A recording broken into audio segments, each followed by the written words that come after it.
I mean, obviously, the more you learn, the more sort of language, vocabulary, and knowledge that you sort of acquire.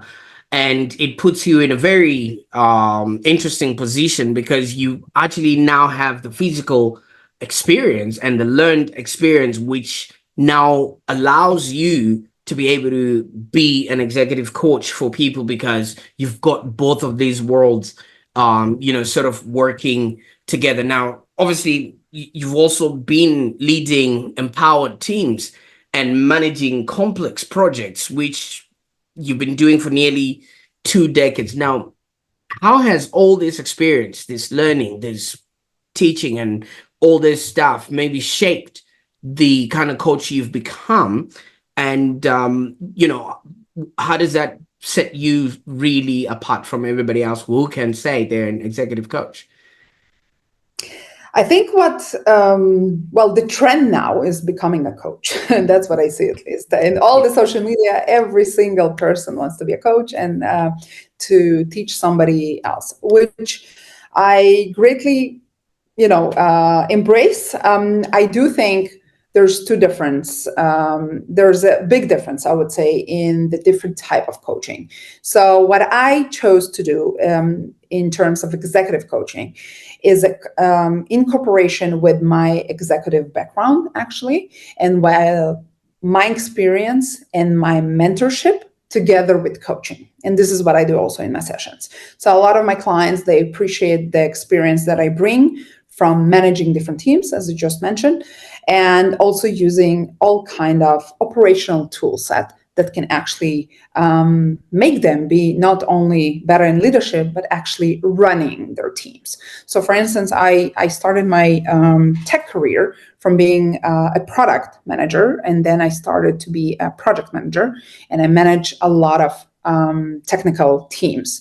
And each project and each team that I've been on, it has a lot of complexity. So I had to start everything from scratch, especially starting with learning new technologies and new terminology, because I'm not a technical person. I have two backgrounds, two BA and MBA in business and management, but none of them are technical. So I had to self-learn everything from scratch. And each time I had that, there were a lot of team members who are usually developers, technical people, who were very skeptical about my skills. They said, there's no way you can manage a team of engineers if you don't have a technical background. And I have to prove them wrong each time I manage a project and deliver the product. And I did pretty well. And I think that taught me that no matter what skill set you have, is it a technical one or a hard skill or a soft skill, if you set your mind to it, you can learn it. Even if you are not having the proper education or proper background.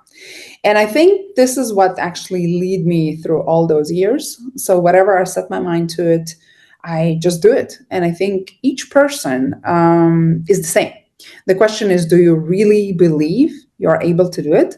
Or do you give yourself a chance? And a lot of people, they're just afraid because they like to stay in their comfort zone.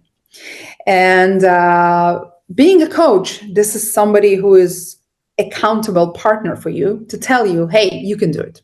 That's what you do, basically. That's what I do for my kids, for instance. Hey, you can do it, you can draw it, you can jump, right? Like from really, really small task to big management decision, like, hey, you can make that decision, you can open this office, you can set a new team or whatever it is, right? The idea is the same. It's somebody that believes in you and somebody that actually can tell you, hey, if you believe, you can do it. It's always important having that person who, if you can't believe in yourself, you can borrow their belief and use it up until your belief sort of catches up with that. And I quite like how you handle your kids as well, because at school, I think everyone in school is told not to make a mistake, is told that failing is wrong because you're graded an F when you fail and an A when you somewhat please the teachers. And I think one of your key insights is that I was looking somewhere,